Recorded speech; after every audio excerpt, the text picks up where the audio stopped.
Hi, and welcome to Financial Zula, where we give you information, insight, and tips on just about any financial related topic in Namibia. Today's video, I'm going to be giving you 5 financial literacy tips, and if you stay all the way to the end, I'm going to give you a bonus tip, which I absolutely swear by. So stay tuned and enjoy the video.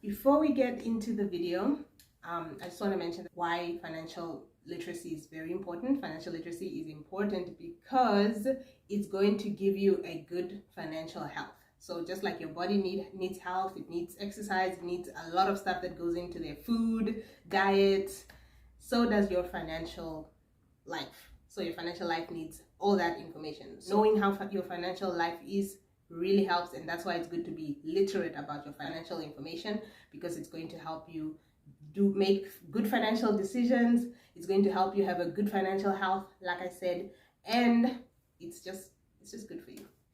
So tip number one is to create a financial calendar. So the same way you have your yearly planned calendar with here's this person's birthday, here's that event that's coming up, that same way you should also have a financial calendar. Yes, there will be surprises. Yes, there will be things that you didn't plan for, but it's still good to have a calendar, because like in life you still have a calendar and surprises still come up. So if you have a financial calendar, it just helps you plan better. It helps you stay on track with your plans. It helps you know when to make what purchase, when to save what amount, when to do what in your financial journey, and that is so helpful. Tip number 2 is to set a budget. So a budget is your absolute starting point for all your financial decisions, because that's your plan and that's your goal, and that's where everything is: what goes in, what goes out, when does it go in, when does it go out. That budget is going to do that for you. Tip number 3 is to set specific financial goals. Emphasis on the word specific. So it's easy to set financial goals, and it's easy to say, okay, I want to do this in the future. But if you didn't specify what you are setting your goal for, then it becomes very difficult to actually reach it. You want to be specific on the date that you want to achieve your goal. You want to be specific on the amount for your financial goal, and you want to be specific on like all the details that come with the decision. So, for example, if you want to buy a car, you say, okay, in December, I want to buy a car, and the car that I want to buy is that car, and this is the price range that it sits in, and this is the amount that I'm willing to spend on it. And you just be very specific, because it helps you reach the goal more if you know exactly what the goal is. So tip number 4 is to set bite-sized goals. Okay, say you want to buy a house, right? So you want to buy a house, it's 1 million. Okay, so you're like, okay, I want to buy the house in 5 years' time.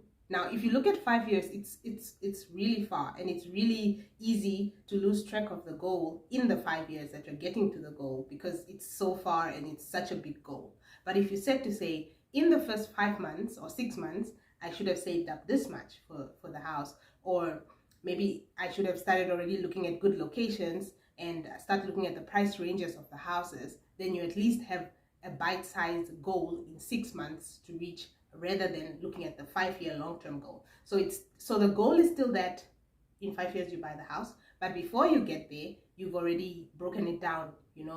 Maybe 6 months is a stretch. You want to look at maybe 3 months, where you're like, okay, in 3 months I should have saved up, or every month I'm saving up this much. You inform your goal, you make it, like I said, more specific in the previous tip. It just really helps for you to break down your goal and to start planning financially on how you're going to achieve it before you actually get there. And your planning should be short term with the aim of reaching the long-term goal. So yes, that's tip number 4. The final tip for this video is one that's probably going to get me killed by a lot of people, because there's like all these beliefs about this, but I still think it's important financially for this tip. So tip number 5 is to spend on the real you, not the imaginary you. So yes, we have goals and dreams, But if you don't have the capacity to be spending money for the future you, the one that you would love to be, or the stage that you'd like to be at, you probably don't want to start spending money for that person in your current budget or at your current level. Yes, you keep the goal and you keep pushing it, but you need to spend at the level that you are. The moment you're spending over the level, or you are being enthusiastic, or you're faking it till you make it, then you are killing yourself financially. So you want to spend on the real you. You want to spend at your current level. You want to make financial decisions based on your current level, or if you make, you do want to make financial decisions based on your future level, but you don't want to spend based on what you currently don't have. So that was the final tip. So thank you for coming all the way to the end. As you can see, I got my notes out for the final part of the video. It's always the exciting part. But before we get into that, don't forget to subscribe and like the video and share it with your friends so that they also can get these great financial tips.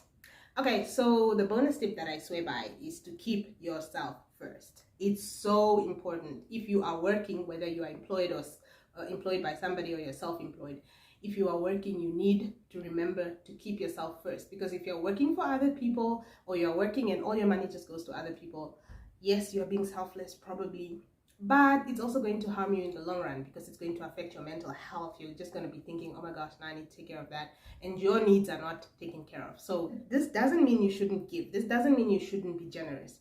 It just says that on top of being generous and everything, you come first. All right, so you come first, then you can be generous.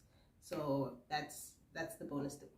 So the importance of doing this is that it changes your money perspective, because now you're like, okay, this is me, this is how I spend my money. For me, this is what I need. Yes, and remember, I said need, not want. So yeah, keeping yourself first doesn't mean go overspend on yourself. It's just a disclaimer, another disclaimer. Okay, and the other one is, it helps you put money aside to benefit yourself, to benefit your lifestyle, to improve your standard of living. It really helps. The other reason why you should be putting yourself first is, I said this one already, but you are working for yourself. You're not working for other people. Every effort that you're putting into the work that you do should benefit you. One of the people I know always says, you need to pay yourself. You need to treat yourself. So treating yourself is very important. And finally, like I said, it takes away a lot of stress. It takes away a lot of depression. It just changes everything. So I used to be like those selfless people, like, but it just drains you. But the moment you focus on yourself, probably as much as you focus on other people, or a little bit more, it just takes away a lot of stress. So thank you for watching today's video. I really hope you enjoyed it. I really hope you